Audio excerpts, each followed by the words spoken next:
Terrell Thomas, These Urban Times. Right now, we're live in Prattsville, Alabama. I'm with a gentleman. You've seen his face several times. We've spoken to him in the past about his music. We've spoken to him about his artistic side as far as writing and poetry. And if you had a chance to check out our recent Pull Up a Chair interview, you know that this gentleman is taking his talents to children's book.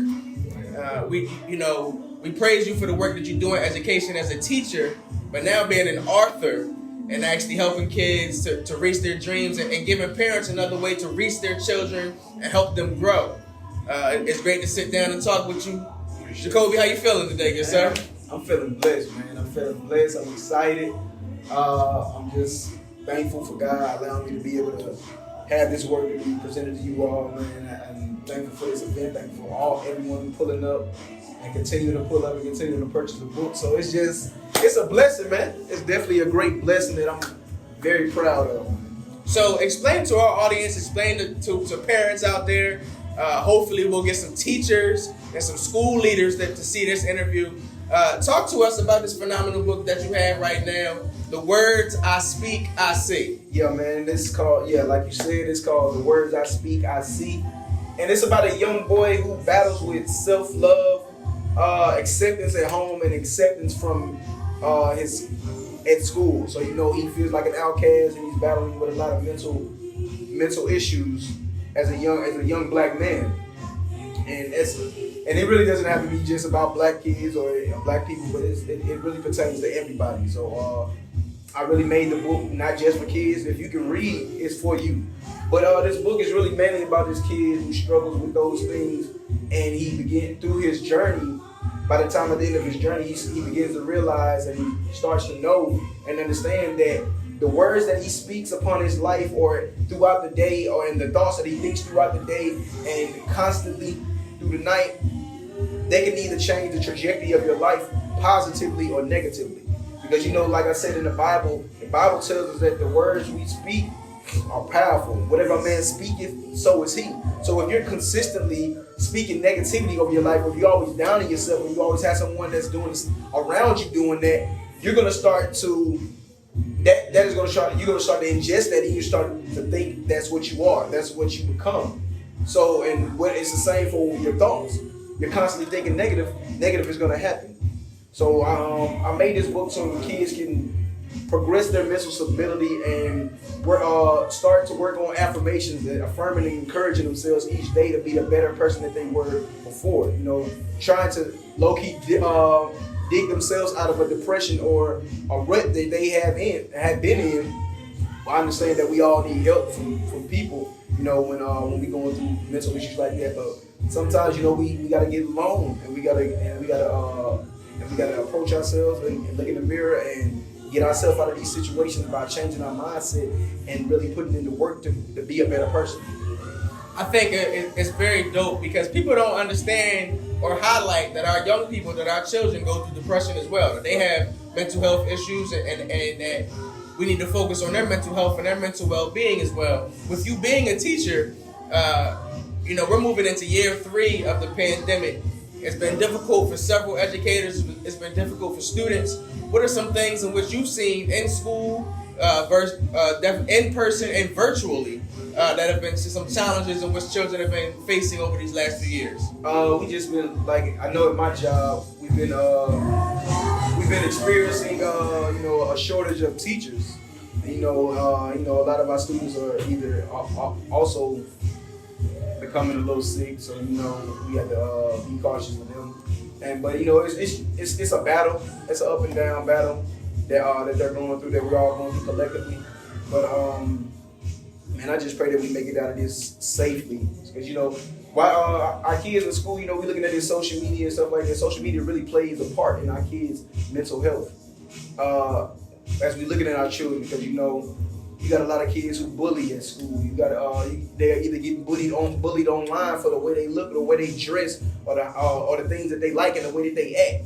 So, I want to be a catalyst, and I want my people around me to be a catalyst for these children and for people in general to feel good about themselves and not want to care what other people are thinking. So just be and and just building themselves up consistently every day. Because once you start thinking positively and being more confident in yourself, you start to lose doubt, you start to lose fear, and you start to not care what anybody thinks. So, yeah, man. Why do you feel like it's important right now for parents and teachers to pick up this book, The Words I See, I Speak, with mental health awareness being heightened in today's educational systems? It's very important because not only the book is a story that is relatable to our youth and to people who are battling with mental issues today, but it also has a guide. We have instructions in the back of the book. We got a guide in the back of the book where it allows people to journal their experiences and declare and create their own personal affirmations and being able to guide themselves and track their journey that they're going through. And it also, it just leaves a great message for our kids. Because we got a lot of kids like the main character in the book. His name is Sakar, and I picked that name because his name it stood for manifestation of God. And in the book, he's the opposite of that at the start of the book, because he's not walking in the manifestation of God that God has placed it within him. He hasn't found his purpose. He doesn't know his objective in the world, even though he's young. And when you're young, you're really not supposed to have it all together. But he's at an age and he's in an environment that he had to grow up real quick. So this whole ordeal is, just like I said, is to build these kids' mental stability up, man. And it's important for our parents to get this because it can strengthen these kids' mindset. It can spark some interest for another creative person to create some literature or create some work of art that can help progress other people's mental stability, because this is a huge issue going on, not only with kids, with celebrities, with adults, with old people. Everybody is battling depression. Everybody is battling some type of mental issue, and we just want to keep this world positive. We want to keep our schools positive. We want to keep our communities positive, especially our Black communities, which are underserved, and they're dealing with a lot of crime and a lot of poverty. And those factors play a huge role in how people's mental or how people's mindset are shaped. Because when you got poverty, when you're in a community with poverty, you feel there's lack of resources, there's lack of anything to keep the kids or to keep anybody's interest, and they're not able to operate creatively.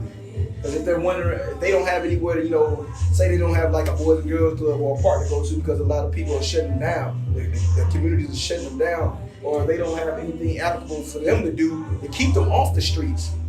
So this is really huge for our parents and our kids to get this, man, because we want to encourage our kids, we want to strengthen our kids' mindsets, and we want to also strengthen the mindsets of our adults as well. Because, like I said, this book is, if you can read, this book is for you.